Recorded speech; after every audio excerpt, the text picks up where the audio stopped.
When you look at a map, the Central Asian republics are right in the heart of the Eurasian landmass. And by definition, really, anything that's at the heart of something is important. And we're starting to wake up to this, I think, in Washington, D.C., more and more. When you look at all the challenges and opportunities that are in this one region alone that America is facing, whether it's a resurgent Russia, an emboldened China, in Iran increasing its reach outside of its borders, energy issues, energy security issues facing Europe, obviously Afghanistan, or look at some of the opportunities with trade and promoting economic freedom and good governance. Central Asia is a region that we cannot afford to ignore. Hello from Washington. You're watching The Voice of America. As you know, U.S. Secretary of State Mike Pompeo just visited Kazakhstan and Uzbekistan, and in Washington, the Trump administration just released its updated version of Central Asia strategy. So what has changed? Continuity and consistency are the main messages, say most senior officials in the Trump administration, who are not only behind this new version of the strategy, but are also responsible in executing and realizing this vision. So let's take a listen to the White House official Lisa Curtis and then Ambassador Alice Wells, who is the point person for Central Asia. So recognizing that important shifts have occurred in the region in the last several years, we decided it was time to update our approach and vision to this vital region.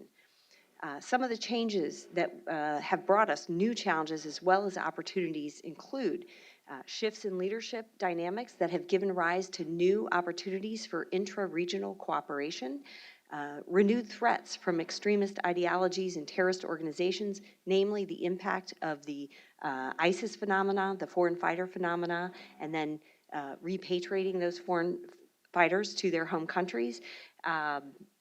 That presents challenges as well as opportunities. Third is the deepening Chinese influence in the region, which also presents some challenges as well as opportunities. Fourthly, we see opportunities for Central Asia to support our Afghanistan peace efforts. But also many things remain the same in the region. And here we can point to continued robust Russian influence in all spheres, political, economic, military, with all of the countries. Public health threats. We've seen TB in the past. Now we have the coronavirus that we're grappling with.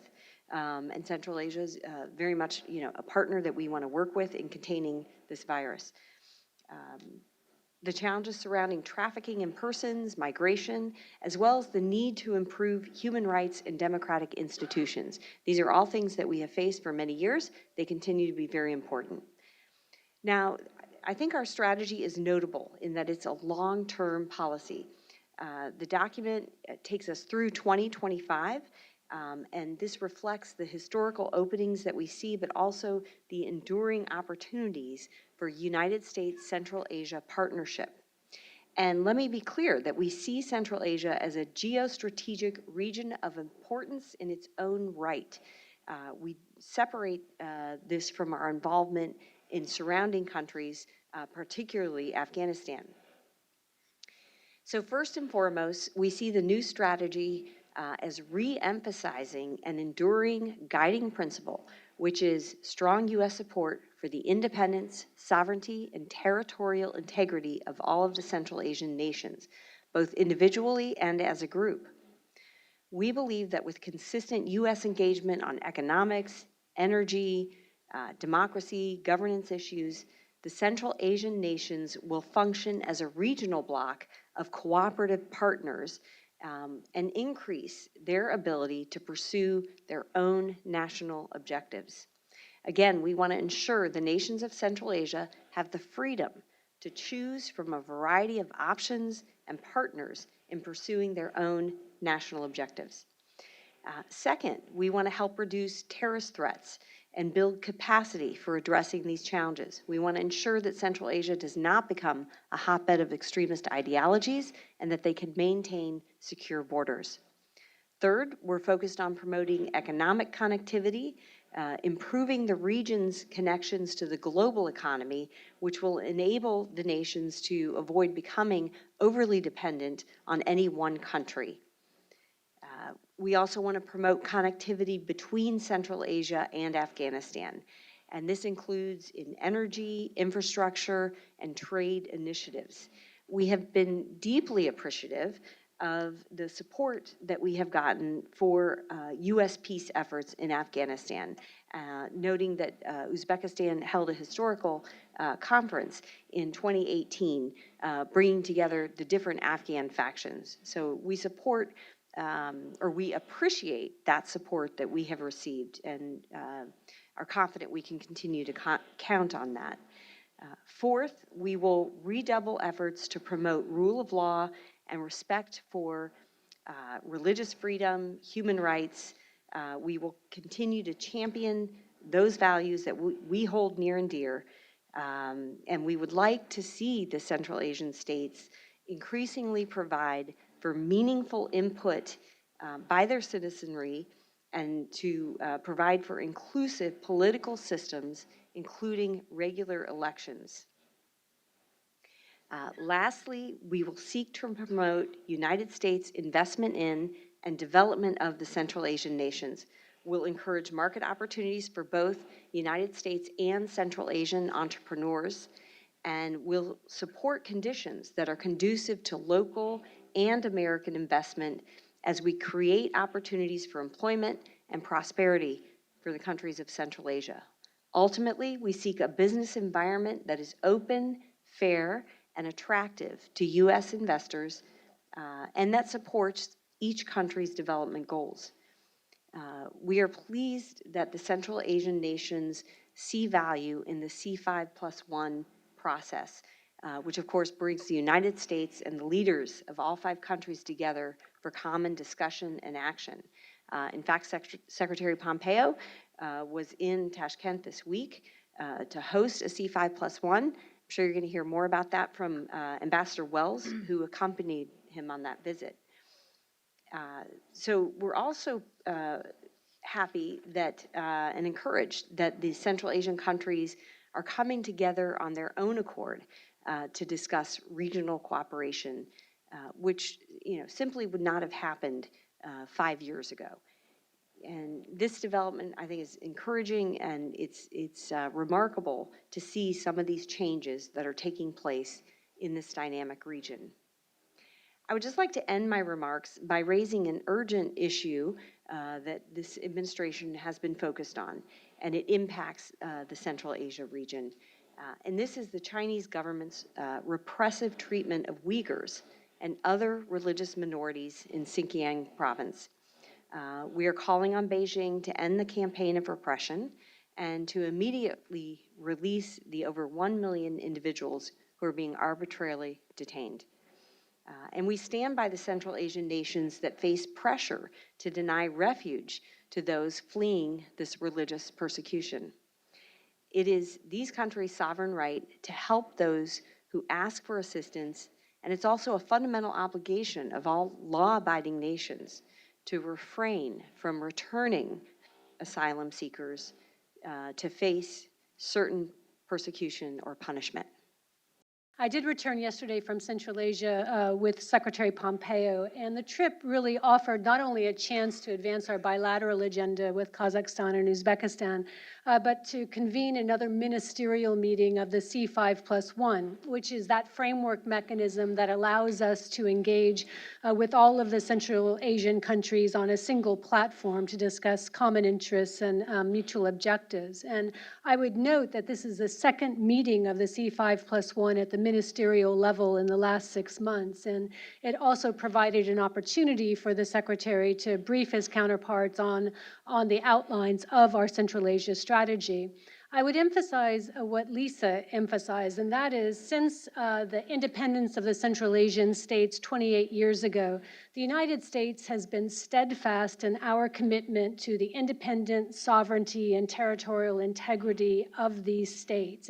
It's basically the holy trinity of U.S. policy to Central Asia, and certainly the Secretary had a chance to reiterate that. And to back this commitment, the United States government, the private sector, and multilateral development banks have provided over $90 billion of assistance in the past 28 years to support infrastructure development, economic growth, peace and security, democratic reform, as well as humanitarian aid during times of crisis. And as Lisa described, there have been changes in the region that made it necessary and obvious for us to develop a new Central Asia strategy to replace the one that was approved in 2015. That includes the very important transition we've seen in Uzbekistan, where President Mirziyoyev has brought sort of visionary leadership both to his domestic reforms as well as to his stance towards Uzbekistan's neighbors. It was driven by what has been the very stable political transition underway in Kazakhstan, and the strategy obviously builds on the opportunities of advancing a negotiated political settlement in Afghanistan. This strategy is also very, very importantly capitalizes on the trust and the interests to pursue mutual interests that have been nurtured over the last couple of years by the Central Asian states themselves. We've simply seen a sea change in attitude towards a regional identity. The Central Asian heads of state convened without the presence of any major powers for the first time in at least a decade in 2018. And then they repeated that session last year, a very important step. So the C5+1 platform, which the United States has long championed, has really emerged, I think, as a critical, valuable diplomatic tool and an organizing principle for us in the region. I think the principal point you should take away from this new strategy is what is not new. In other words, our new strategy reflects a fundamental continuity with previous strategies going all the way back to our support for these newly independent states in 1991 and 92. This continuity is built on the simple fact that the independence and successful growth and development of these countries contributes to U.S. foreign policy and national security. Lisa gave you beyond the sovereignty, territorial, and independence, the 5 areas of focus in this strategy, and I'm going to drill down on each of them a little bit. So first, on reducing terrorist threats. We work with our Central Asian partners on a variety of counterterrorism efforts, including Joint Terrorism Task Force, workshops and trainings focused on countering violent extremism and combating online radicalization, supporting the repatriation, rehabilitation, and reintegration of foreign terrorist fighters. And I think we have to acknowledge that Kazakhstan, Uzbekistan, and Tajikistan are really leading the world in taking responsibility for their citizens on these battlefields. We're also working with our Central Asian partners to strengthen border security, which is a critical concern of the nations. We've invested over $90 million toward the effort. We've conducted training activities for over 2,600 border officers. We've established 13 operational border posts. It's an area of intense engagement. The second line of effort is regional connectivity, and we really applaud the advances that have taken place in enhancing regional economic activity, including government-to-government, people-to-people relationships. So what we're trying to do is to help standardize and simplify visa and customs processes, eliminate non-tariff trade barriers through our Trade and Investment Framework Agreement, while also convening business people to create new opportunities for trade and entrepreneurship, including the annual Central Asia Trade Forum, which resulted in more than $56 million worth of signed letters of intent in 2018. We're going to continue to support strengthening the region's transit corridors.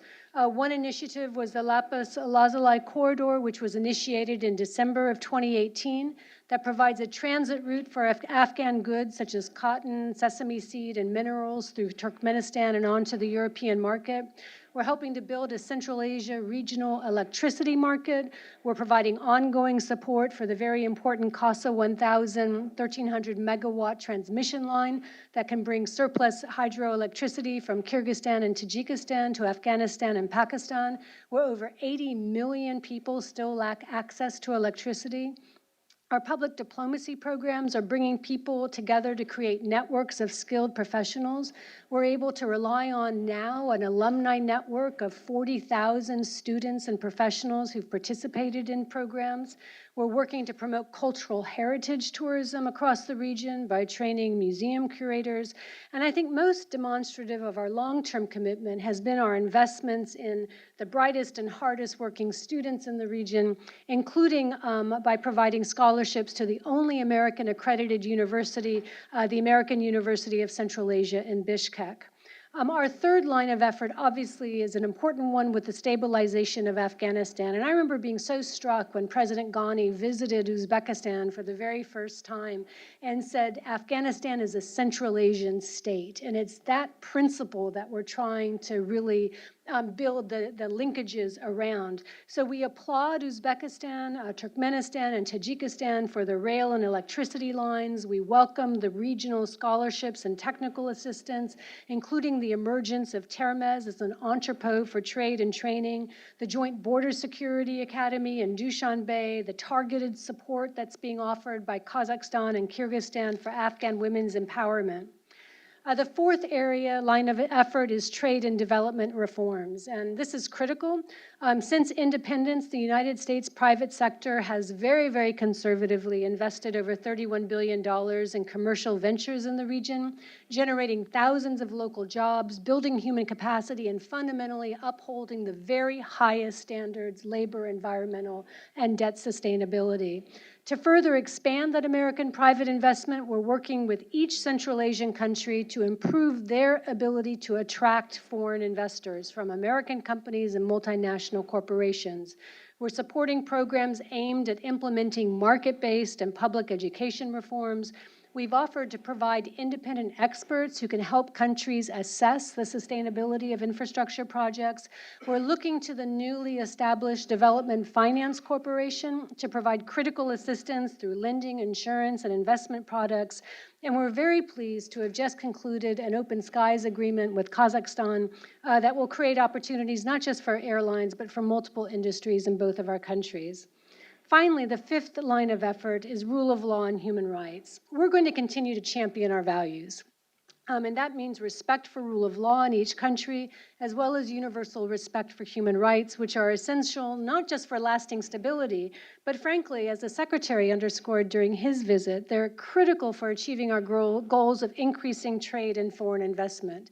You know, countries will take business risk, but they don't want to take political risk. And so how do we demonstrate the stability and the long-term sustainability of our programs in the region? So we look to support civil society. We look to support countries' concrete steps to combat trafficking in persons, to promote religious freedom, and to stand up for the rights, as Lisa detailed, for the oppressed ethnic Kazakhs, Uyghurs, and Kyrgyz in Chinese detention prisons. And it was an extremely moving gathering when the Secretary met with the ethnic Kazakhs whose family members were being, frankly, tortured, detained, brutalized in a detention system that too much of the world has sought to ignore.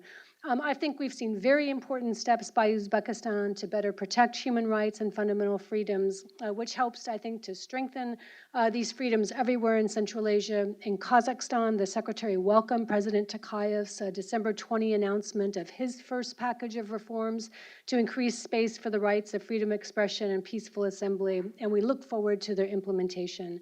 So in conclusion, I would say that effective implementation of this strategy will ensure that Central Asia is a stable and secure region that is deepening engagement with the United States. We absolutely see that we are in an era of new possibilities. We look forward to decades of deep, substantive cooperation with Central Asian countries that are not only resilient, but are also free to pursue political, economic, and security interests on their own terms and with partners of their own choosing. For over 25 years, USAID has been working with countries in Central Asia to help promote development, stability, and cooperation among the countries, and more recently, cooperation and integration with Afghanistan. Central Asia's success is critical to the success and the prosperity and stability of the United States. And I think development plays a very critical role in making this happen. Alice talked about what is not new. And in fact, what we're going to do in implementing this strategy is to take lessons learned and build upon programs that we have done in the past and scale them up where appropriate. So how will USAID help to implement the Central Asia strategy? The first actually is to strengthen institutions that characterize a true democracy. It is foundational to the stability and development of Central Asia, and it also is very important to promoting and attracting investments in the region. That's because these institutions are important for good governance, they're important for transparency, and they safeguard sovereignty and independence, and they develop resilience to extremist ideology. They promote the rule of law and respect for human rights, which really is important for stability. And as I have said earlier, all of these are important for further development and for attracting investments in the region. To help strengthen state sovereignty and independence, we stand firmly with civil society and independent media to protect civic space, foster media freedom, and improve access to credible information. We will help to counter disinformation in a sensitive region that is surrounded by powers vying for influence.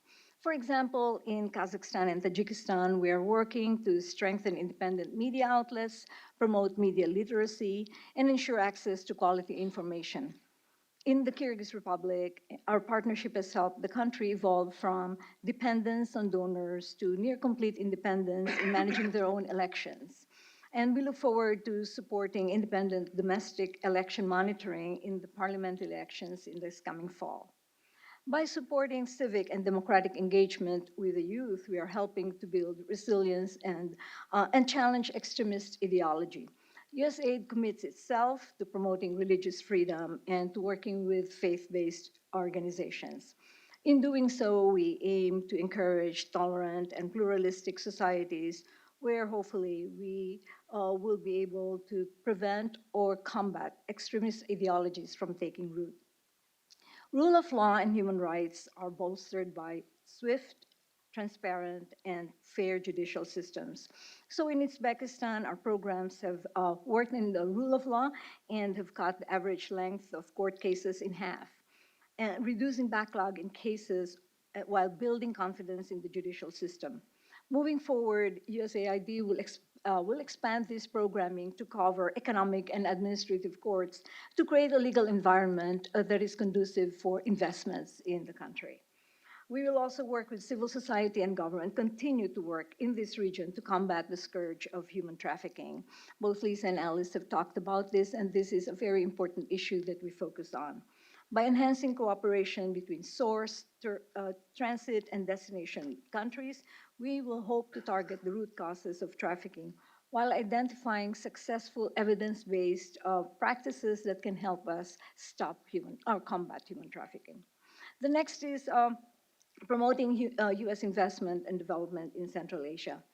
To promote investments and development in the region, we are working with partner countries to improve the business regulatory environment, ensure contract enforcement, for instance, by strengthening the rule of law, and supporting adherence to international trade and business standards. Integration throughout Central Asia, including Afghanistan, is crucial for US investment. That's why for 9 years, USAID has hosted the Central Asia Trade Forum, one of the region's largest annual connectivity events that promote regional trade and facilitate participation by US businesses. In 2018, the forum in Tashkent resulted in more than $56 million worth of signed letters of intent. With our most recent forum in Kazakhstan, we know the forum will continue to link Central Asia with global markets, and we hope to continue this work. In addition, since 2015, USAID has facilitated more than $400 million worth of letters of intent to conduct business between Uzbekistan's entrepreneurs and foreign markets. with millions in business contracts already completed. This translates to roughly 100-to-1 return on investment, with $100 in new trade created for every US dollar invested. Beyond enabling enterprise development, we are also working to develop human capacity by improving access to health and education, both of which are critical to sustained inclusive development and growth, as well as the self-reliance of these countries. Investments in health systems are key to averting major health shocks that drain countries' economies, and we see this now, all the concern about coronavirus, and are critical. They're also critical for promoting economic growth. We are working with host governments to rebuild the shattered post-Soviet health systems and address challenges like TB. In the Kyrgyz Republic, our programs have cut treatment of times for TB patients in half since 2017. And in partnership with Uzbekistan's national TB program, the incidence rate of TB has also been reduced by half. Equally important, investments in relevant and high-quality education will leapfrog development in these countries, and that is really important. It is important at the household level, it is important at the national level, and it will be important regionally in Central Asia. In Tajikistan and the Kyrgyz Republic, our nationwide education programs have significantly improved reading proficiency and learning outcomes. In Uzbekistan, we are building upon English language instruction to provide alternatives to the Russian language. Regionally, Central Asia will continue to depend on energy and water access to sustain their economies and fuel growth. USAID is supporting the Secretariat of CASA 1000 that will facilitate, as Alice had said, the export of surplus hydropower from Tajikistan and Kyrgyzstan to Afghanistan. This cooperation will not only provide energy, which is really important for the growth of industry, but it will create jobs and increase incomes and promote economic growth in the region. While USAID supports transnational water and energy programs, we are also trying to increase cross-border trade and connectivity at the national and community level. That's why USAID has supported the establishment of 13 small basin councils at 8 transboundary rivers to support representatives from local governments and communities and sharing these important water resources.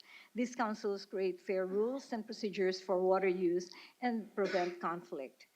We know that strengthening democratic institutions, promoting economic cooperation, and investing in people will lead to more secure, stable, and prosperous Central Asia. Looking ahead, we really look forward to cooperating with the countries, working with the countries in Central Asia, and cooperating with other agencies in the US government and in the private sector to implement the new Central Asia strategy. We think it is important for their future, it is important for their prosperity and for their stability, as it is important for us. Through our Trade and Investment Framework Agreement, for instance, we've worked to bring Afghanistan in as an observer country. We'd like them to become a member of the TIFA. That's something we're working towards so that we can create and support a 100 million person market. We've also been in discussions with the border states of Afghanistan to talk about setting up trilateral bodies that can ensure that cross-border programs for economic and humanitarian and political assistance go forward, and that we sustain momentum behind them. And then, through our own development, USAID, as well as through the multilateral banks, we're very much encouraging the infrastructure lash-up of the region, which is critical. Now, a lot of this is going to depend on security. It's going to depend on the Taliban and other terrorist forces not attacking or undermining these important projects. And so here I think we need to do a shout out for the Central Asian countries' support for the peace process. As Ambassador Khalilzad works to implement the president's instructions to seek a significant and lasting reduction in violence that would unlock and allow all Afghans to come to a negotiating table. The Central Asian states have been very forward-leaning from Uzbekistan's hosting of a peace conference in 2018 to the individual actions these countries have taken to help, in some instances, double or triple trade with Afghanistan, as well as build out the people-to-people and government partnerships. Just I'm sorry, Lisa, go No, ahead. please. No, you go. And just one specific example, which both Alice and I talked about, which is the support to CASA 1000, that exports surplus hydropower from Kyrgyzstan and Tajikistan to Afghanistan. And this is really important way of promoting economic growth in the three countries. Thank you. Lisa? Yeah, I think why we have seen such support to the Afghanistan peace process from the Central Asian nations is because they know what happens in Afghanistan directly impacts their own security. As Ambassador Wells mentioned, Ambassador Khalilzad, our senior representative for Afghanistan reconciliation, has very much made it part of his writ to engage with the Central Asian states on his negotiations with the Taliban, with the Afghans. He's made several trips to Central Asia. I was with him in December in Turkmenistan and Uzbekistan. More recently, he's become more focused in Doha, of course, in Afghanistan, Pakistan, but he has very much recognized the role Central Asia can play and needs to play in facilitating this peace process. And in particular, what we hear from the Central Asians is concern about ISIS Khorasan, ISIS-K. We have made progress against ISIS-K in recent months in Nangarhar province, pushing them back. They still have capabilities, so there's still concern from the Central Asians. So I think that this will be an area that we continue to engage on, offer to increase our cooperation on border security, information sharing, to rein in these terrorist threats, because what happens in Afghanistan can easily flow across the borders into Central Asia. And I think, Central Asia has just as much, if not more, of an interest in seeing a stable, peaceful Afghanistan as the U.S. and its coalition partners. And what is that United States is helping Central Asian to stand up, as the word that you used, Ambassador Wells, against Chinese repression? Is there anything that United States is offering them to stand up against China? Well, as a matter of principle, we urge all countries, not just Central Asian countries, to speak out against the human rights abuses that are evident against Muslims in all of China, but certainly in Xinjiang. And the countries of Central Asia, several of the countries of Central Asia have deep firsthand knowledge of those abuses, given the direct impact it has on their own populations who have loved ones, family members that are swept up in these detention centers. We appreciate steps by Central Asian states to ensure that no ethnic Kazakh, Uyghur, Kyrgyz is refooled to China, that the human rights of individuals who reach Central Asia are observed. And we also appreciate, I think, what countries like Kazakhstan can do to promote the free and safe travel of compatriots, ethnic compatriots across the border. Now, Bahori Mama from the Voice of America, thank you. I have two questions to all of you. Number one, what was the main message on Afghanistan to Kazakhstan and Uzbekistan? What are they doing specifically to support your current efforts in Afghanistan, military-wise? And as far as we know, both governments don't want you to leave Afghanistan, or have their positions changed? What did you hear from them? Secondly, to what extent did you discuss the registration of U.S. organizations in Uzbekistan, NGOs specifically? We know that several of them are trying to apply, are trying to get in. What did you hear back from the Uzbek administration on them? In terms of Afghanistan, I think it's important to note that our approach to Afghanistan is conditions-based, that our ability to achieve peace in Afghanistan is ultimately based on the Taliban's willingness to repudiate terrorism and to eliminate the prospect of Afghanistan being used as a platform for terrorism against our friends and against the United States. And so, this is very much a methodical approach. It's an approach that we have ongoing consultations with the countries of the region, as Lisa mentioned, that Ambassador Khalilzad, Secretary Pompeo, other senior officials engage at all levels to explain and to keep Central Asian countries apprised, but also to solicit the assistance of Central Asia in the areas that we briefed. I mean, we see Central Asia as providing critical ballast to a peace, that Afghanistan effectively needs to be stitched back into the neighborhood through economic ties, education ties, the trade, that historic, the interconnectivity that region enjoyed needs to be resuscitated. And so, this is a comprehensive approach, and I think you heard of the variety of programs that Gloria briefed on and the diplomatic messages that we provide. In Uzbekistan, where we very much welcome the opening up of the government to us, to the neighborhood, last year we announced about $100 million in assistance to the government of Uzbekistan.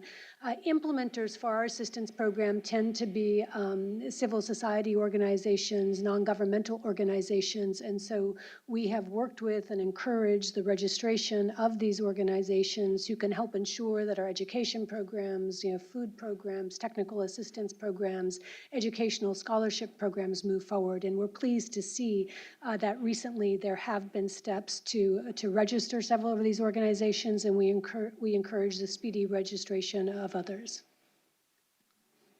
Of course, the European Union are our partners. Russia and China vie for influence increasingly in old-fashioned ways, new ways.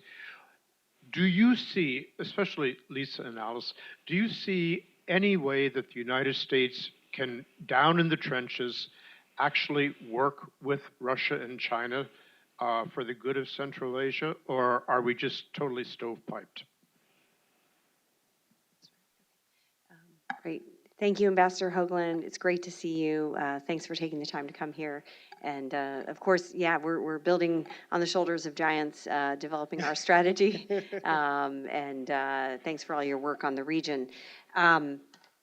So yeah, I would just note that the EU did launch its own Central Asia strategy in, I think, June 2019, focused on many of the same things, capacity building, promoting democracy, good governance, connectivity is a big issue for them as well.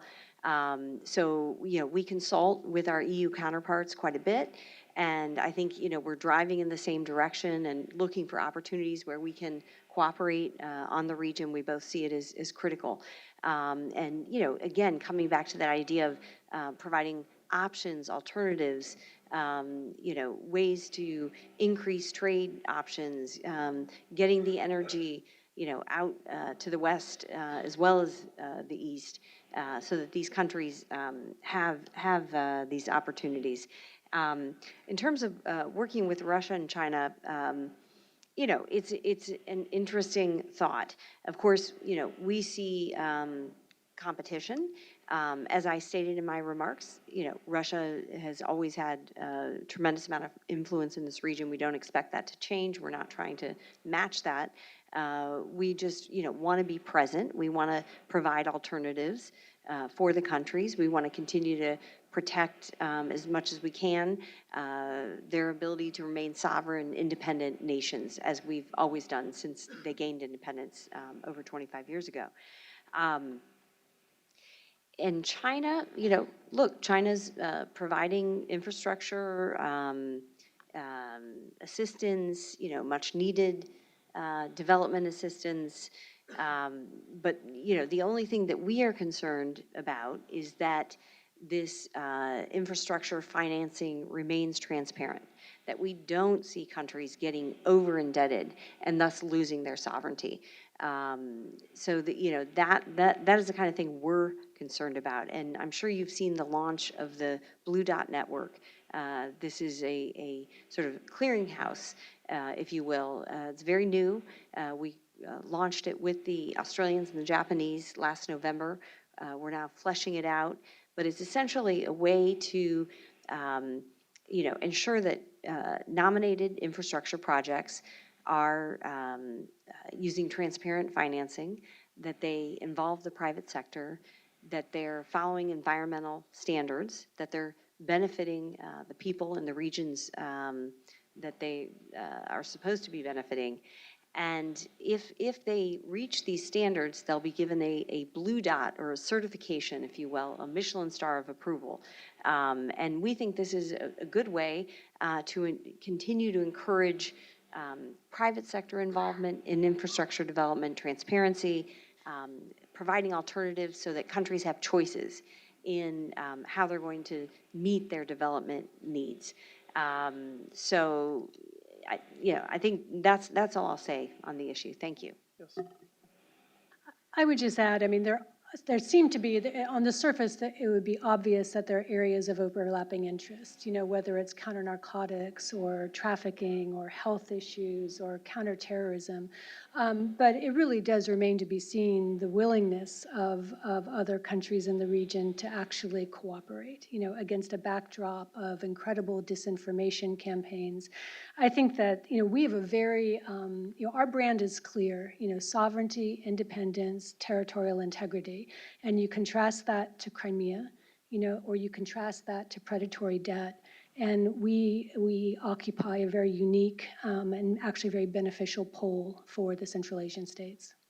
I mean, we support, we want every country to have a healthy security policies and to protect their borders and to protect their people, but that shouldn't be conflated with a mandate to suppress natural religious activity. And so in our engagements with countries of the region, we've developed and are in the process of developing roadmaps, like what are policies that make sense in terms of registration and the support for people's natural desire to express and participate in religious life. And the Secretary had an outstanding meeting in Uzbekistan with leaders of the religious communities, both majority as well as minority religious communities. And I think there's, great, first off, there's progress, and we welcome that progress. We'd like to see more. There were, I think, 8 non-majority religious churches registered last year. I think there are 20 more seeking registration.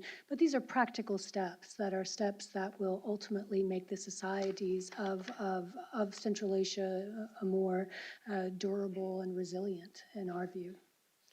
Can I just add something quickly? I've been saying this for the last few years since I've been in this position whenever I engage with leaders of Central Asia, that providing an environment of religious freedom and allowing people to freely worship as they choose actually decreases the chances of people getting attracted to extremist ideologies. So it seems counterintuitive, but it's something that I think is absolutely true and that we continue to explain and promote in our dialogue. The counter-narcotics issue is an extremely important issue in Afghanistan. The problem has been there for a long time. The U.S. government has invested billions of dollars over the last several years. So it is certainly something that we recognize does, like you say, fund the Taliban to some extent. So we have tried to get at that issue and cut off some of that ability to fund that. I think one of the most successful programs that we've engaged in has been, alternative livelihoods. That's been something that we've invested a lot in. There's been some progress in some parts of the country on this. But, frankly speaking, this is a major comprehensive problem that is intertwined with, the criminal networks, corruption, shortfalls in the legal system. It's a very complicated issue. And I think, we try to get at it from, our numerous programs. Maybe Gloria can talk about this a little bit more than I can, but, I know that, we do try to provide help with the legal system and training and fill in those gaps, try to fill in those gaps. There's a military component to this, tracking down some of the kingpins. We've tried that. We've been involved in those efforts. So, I would just simply say this is a massive, complicated problem, and it's going to have to be resolved in conjunction with addressing the security issues, the insurgency issues, and it's not something that you're going to be able to solve on its own. It's caught up in the other complicated problems of the region, and it's going to take regional support. These drugs do travel through the neighboring countries, so they're going to have to become part of this resolution as well. Yes, please. I would just add, the Central Asia component, obviously, we're very focused on border security. We have extensive programs through our international narcotics and law enforcement that work on, container security, et cetera. But I would say, in echoing Lisa's assessment, we've done, I think, remarkable, substantial work in Afghanistan in building specialized investigative units and law enforcement units focused on counter-narcotics. But the fundamental fact is that 85% of opium production takes place in areas that are controlled or contested by the Taliban. And so fundamentally, you're going to have to address the security issue through a peace process that allows you then to tackle the root causes and to expand programs like income substitution. Gloria? I'd like to add that this is, as Lisa said earlier, this issue is very complex and requires efforts in various areas. It's an economic issue. It's a rule of law issue. It's an issue related to bad governance, corruption, and of course, looking at the issue of extremism. And it is a source of funding for extremist groups. And so, being able to find the root causes of extremism will be necessary also in addressing this particular issue of narcotics. As I mentioned earlier, a key component of our program is improving access to quality healthcare. We are working on improving health systems. And although I talked only about tuberculosis and addressing that, in what our programs do are address all the systems that make healthcare better in these countries. So we provide technical assistance, capacity building, and then give access to equipment and other services that these countries need. And this is actually true. I have mentioned earlier, it is very critical, not only as a health concern, but also as an economic concern and an equality concern for the countries. And so this is an area that we put a lot of focus in. Due to a better political climate of the region that could go online in the next few years to also improve the lot of the region. Thank you. I think one of the big differences is the openness to truly regional interconnectivity, connecting Central Asia with Afghanistan, and a commitment to doing that. I think is a very important thing. And we are continuing to look at different programs in water, as well as in business trade, to connect the countries in Central Asia and between Central Asia and Afghanistan. Similar concepts. Has a large Uzbek, Tajik, Hazara community that are very much relevant in the context of Central Asia. And Ms. Wells, my question is about BRI, Belt Road Initiative, in the context of Pakistani seaport Gwadar and China's way of overtaking like it did in Sri Lanka. Given that Pakistan, in Muslim in India, are outperforming in many socio-economic indicators to their Pakistani brethren, shows that Pakistan has become, it's very difficult to sustain itself. So given Pakistan is getting so much loan in different programs, are you fearing that China might take Gwadar at some point because Pakistan would be unable to repay its debt? And if that happens, do you think we should try to improve our relationship with Iran? Because then that is the best option if we lose Gwadar or if we lose Pakistan in that context. Thank you very much. Okay, thank you. I think maybe you misunderstood what I said. In my remarks, what I said was Central Asia is a region of geostrategic importance in and of itself, regardless of the surrounding countries.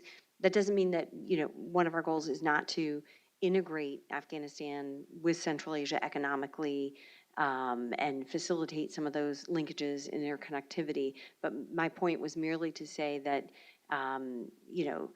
even if Afghanistan were to miraculously become stable and peaceful, we would still very much have a focus on Central Asia, because of all the reasons that we've discussed today. So we see it as a very important region strategically to the U.S. in its own right. On Belt and Road or on CPEC, I mean, our message is the same whether we're engaging with Tajikistan or Pakistan or Sri Lanka, Cambodia. It's that investment infrastructure is critical. We understand, countries need it. The estimate in the Indo-Pacific region of $27 trillion in infrastructure investment required means that no one country is going to be able to be the answer to development, and instead countries are going to benefit most if they create the regulatory environment that attracts and unlocks Western capital and private sector investment, where we excel at and where American firms have been tremendous drivers of economic growth and modernization. And I say that coming from Kazakhstan, where you have the tremendous example of what partnership with Chevron, Shell, ExxonMobil has provided. It's provided over 90% employment for Kazakhstani nationals. It's fueled the economy. It's been an engine of modernization. That's what we'd like our partners to benefit from. And so this is not a punitive message when we discuss concerns over debt sustainability. It's we want to be able to help and assist countries to be able to tap the most sustainable, high standard infrastructure investment that will pay dividends for them as well as for shareholders. When it comes to money laundering and privatization, all I can say is that President Mirziyoyev has rhetorically set a very high bar for what he wants to achieve in reforming and transforming the Uzbekistan economy. That won't happen, if it's crony capitalism or privatization deals gone wrong. And so what we are hearing from the government of Uzbekistan is an intense desire and interest in continued technical assistance, whether it's from the United States, the UN, the EU, to develop their capabilities to not only to privatize, but also to, again, attract new foreign direct investment in their country. We see interest by major American companies in Uzbekistan and in the region. We're encouraging that. And the fact that Secretary Ross led business delegations to both Uzbekistan and Kazakhstan is a very important signal of our interest in ensuring that American companies, including now through the new Development Finance Corporation, have a role to play. Great. Oh, sorry, Lisa. Oh, I was just going to add, yes, Alice is right. Shortly after the historic visit of the first president, Nazarbayev, to the White House in January 2018, Kazakhstan did agree to send, for the first time, a peacekeeping mission to Africa. So we were very appreciative of that. But that's all I'm aware of in the region in terms of peacekeeping.